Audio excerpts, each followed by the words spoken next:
ചെണ്ടപ്പുറത്തൊക്കെ ഓല് വീണ അപ്പ ഇറയിക്കോളും ധാവണിയും ചുറ്റിക്കൊണ്ട് ഇവിടെ പോവാ അല്ല ഞങ്ങളൊക്കെ പോവാന്ന്.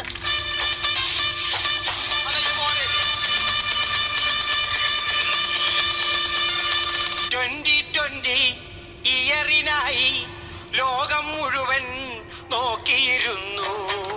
2020 ഇയറിനായി ലോകം മുഴുവൻ നോക്കിയിരുന്നു. 2020 ലോക ജനത ആർഭാടത്തോടാഘോഷിച്ചു.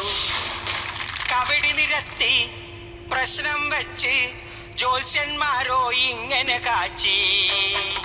കബഡി നിരത്തി പ്രശ്നം വെച്ച് ജ്യോത്സ്യന്മാരോ ഇങ്ങനെ കാച്ചി. 2020 നല്ലൊരു കൊല്ലം അടിപൊളിയാണ്, സുന്ദരമാണ്. 2020 നല്ലൊരു കൊല്ലം അടിപൊളിയാണ്, സുന്ദരമാണ്. എല്ലാവരും പ്രതീക്ഷയോടെ കാത്തിരിക്കുന്ന ഒരു വർഷമാണ് 2020. വളരെ കാലമായി ആഗ്രഹിച്ചിരുന്ന എല്ലാ കാര്യങ്ങൾക്കും അനുകൂലമായിട്ടുള്ള ഒരു വർഷമായിരിക്കും 2020. വിഷമങ്ങളും കഷ്ടതകളും ബുദ്ധിമുട്ടുകളും